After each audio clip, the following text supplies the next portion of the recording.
Destroying Destiny, Book 2, The Tooth Bully, Chapter 4, In the Wilderness of Wind. Far, far, far, far, and farther from our heroes, beyond the islands of the east and the land of candy, and opposite of the pole of the north, the sky's control room sits in a castle, upon a hill, upon a cave, and in the wilderness of wind, at the pole of the south. From the cave on the hill, tempests of titanic, tiny, tempered, and timid demeanor swirl, leaving only one path clear for one to leave or approach the hill. There are those born from the cave's cavernous mouth, but held captive to do the room's decided weather route. The cave of earth gives birth to the windy, windy breath of the sky, but Dark Lord Jane from the magical control room wields the wind as a whip or a blessing, making it move clouds wherever he wishes, wills, and wants. Here in the sky's control room, Dark Lord Jane, called Destiny, makes his home and establishes his throne. For many ages, he has claimed his throneful abode as one chamber of the room, in which he has locked himself to secure his reign and hold of the reins over the wind, sky, and rain.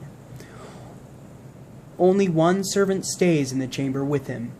From holding back tornadoes, sending forth rainbows, and keeping still the stars, Ralph, the servant, does all of his master's biddings. Speak forth. What is the news? Dark Lord Jane boldly commanded from behind a tightly locked door.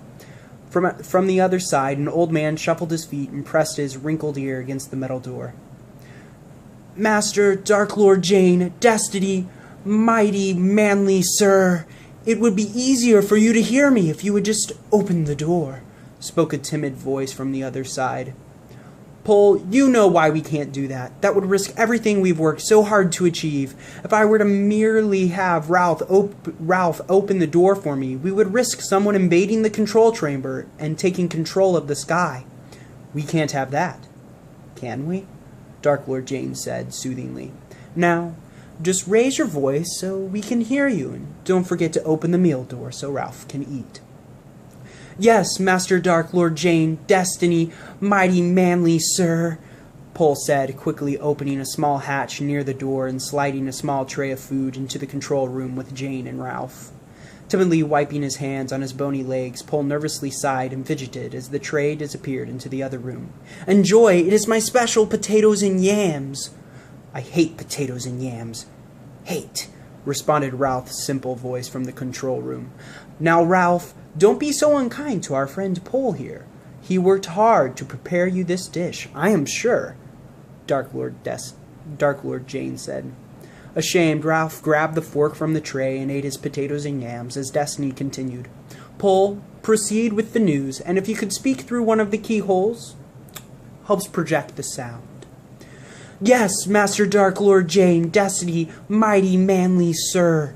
The old man pressed his mouth against one of the 3 keyholes to the sky's control room's door and spoke loudly. Master Dark Lord Jane, Destiny, mighty manly sir, what piece of news would you like to hear first? We have word from the war fronts at the Pole of the North. Ugh, Pole shivered in disgust. I despise the Pole of the North. Such a piece of sloth goat dung, no better than a broccoli mite or a... I assure you, the Pole of the South, from whom this place derives its name, you are greater than the Pole of the North. Most definitely, Dark Lord Jane slyly encouraged. For the Pole of the North was never clever enough or magically strong enough to build a control room to the sky or to manipulate the cave wind of the North as you have in the cave wind of the South. You are much grander indeed. Now please, I do kindly request, continue with your list of news. As you wish, Master Dark Lord Jane, Destiny, mighty manly sir, Pole coughed, then continued speaking through one of the keyholes.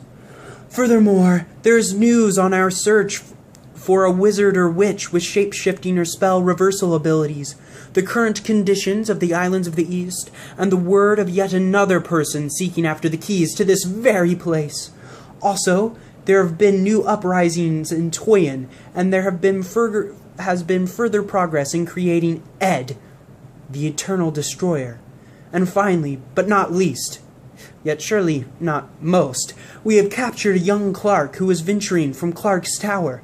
Won't say a word about the depth of Emperor Dad's true plans, and—" "Stop there," Dark Lord Jane interrupted. "That will be enough. I desire to speak to this Clark myself. Gingerbread?" "I am here, master," answered an old, sugary voice, the voice of an aged candy person called Gingerbread. Pole jumped in shock. "Yes, Pole, I've been here the whole time. You know, I stand in the corner quietly, always watching over Master in his room." "Too quietly. Pole of the North was always quiet growing up," Pole said with spite. "That is enough, Pole. Do not disrespect one of my oldest followers," Dark Lord Jane exclaimed. "She has been with me since before—" Dark Lord Jane paused. "Oh, what of it? Gingerbread, please go obtain the Clark held captive. And Pole, tell me all of which you told me, but in detail, please, and thank you to you both." And with that, Gingerbread, with the cinnamon stock cane, her sugary skin so old that it had turned to brown, left to obtain the Clark from another chamber of the castle. "Sorry, Master Dark Lord Jane, Destiny, mighty manly sir," Pole apologized. "For the news, there is none of utmost importance about the war front near the Pole of the North or the uprising in Toyin. As usual, we are winning. But we have been searching for the witch or wizard you have requested, yet we have yet to find one with the correct powers, but plan on following a group of people led by a man called Leader Richard, a cheetah parrot tamer, that is in search of such a magical person as well. Which leads into the next topic of interest." Yes, continue," the Dark Lord affirmed, his listening. "Well, Leader Richard is said to have a master of his own, a backpack looking for freedom from the curse, a backpack called Steve the Grand, which happens to be one of the heroes that helped the descendants of the Easter Bunny overrun the Westerfish in the islands of the East. There's been no progress in taking back the islands of the East, and the population of the Westerfish are steadily declining." "Yes, and of the other person you said was looking for the keys?" Dark Lord Jane said, not stopping for a moment, but taking in everything. "A simpleton, from what I can tell, not aligned with the boy, candy girl, and backpack rumored to be working with Emperor Dad." Pole hacked, spat, then continued speaking through the keyhole. "Just another boy looking for adventure and a name. They say he has hair redder than the blue sea, and some say he is aligned with the wizard called Nolan the Flatterer. But some also say that the Flatterer pledges allegiance to you, Master Dark Lord Jane, Destiny, mighty manly sir." "I understand. Whoever the red-haired boy is, and whoever these troubling three are, we shall put a stop to them. Shall we?" The Dark Lord responded calmly. "Ralph, get the official Dark Lord Jane command documents from the desk near the Sun Controller." There was a shifting behind the wall as Ralph laid down his food and obtained the documents. "Now write for me, Ralph. Send an official request via the Roach Ridge Wind Current promptly. Have the Cockroach King send his weapon to effectively take care of our kid and key issue." But Master Dark Lord Jane, Destiny, mighty manly sir, they're just kids," Pole stammered. "Yes, but unfortunately, even children under the wrong guidance can be of issue. They must be dealt with. Those three may have taken down the Westerfish, but they won't wreak havoc on the Tooth Bully." The Dark Lord paused. "We have enough war, and these children will only make more." "Ralph, send the message," Destiny commanded. With haste, Ralph began writing for his master. "I understand. Master Dark Lord Jane, Destiny, mighty manly sir," Pole gulped. "Finally, Ed is fully developed. All the body parts from the blood samples of the great mystical creatures and persons have been fully formed and composed. Ed needs only the magic of life given from an eclipse with a storm." "Perfect. Perfect indeed. I am merely months away from ensuring my continual reign," Dark Lord Jane marveled. "Yes, only months, master," called the voice of Gingerbread as she approached, dragging a young Clark behind her with the help of two other candy people.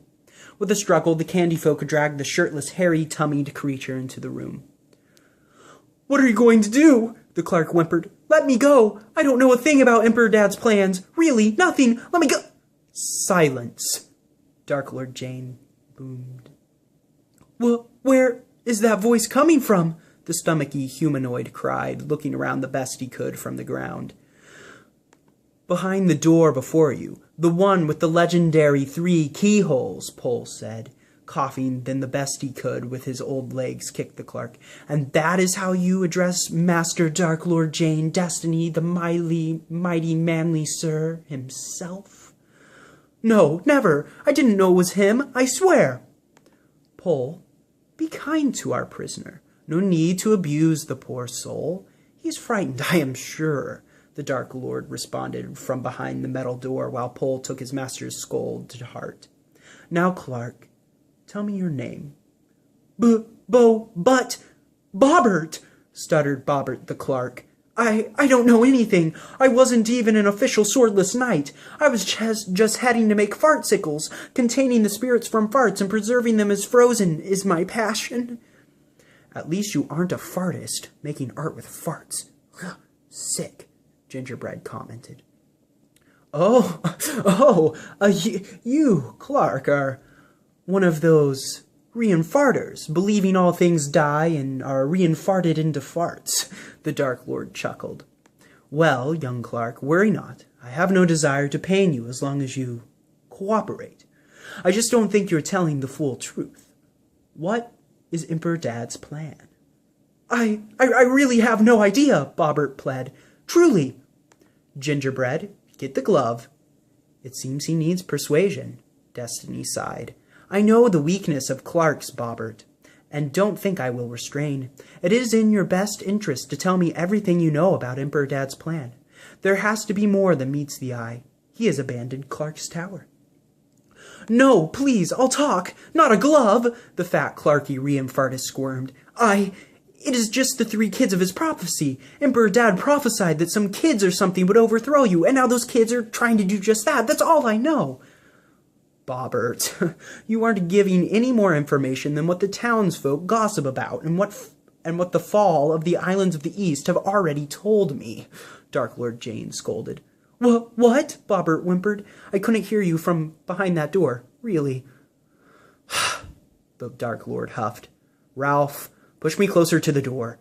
From behind a door, a chair scooted across the floor. Then Dark Lord Jane spoke again. "Bobbert, you aren't giving any more information than what the townsfolk gossip about and what the fall of the islands of the East have already told me. Did you hear that time?" Dark Lord Jane, I don't know anything else," the tubby Clark whimpered. Please let me go. I just want to preserve the spirits of those long past into gas, soon to be past gas." "Fine. You leave me no choice," Destiny sighed. "Gingerbread, do it."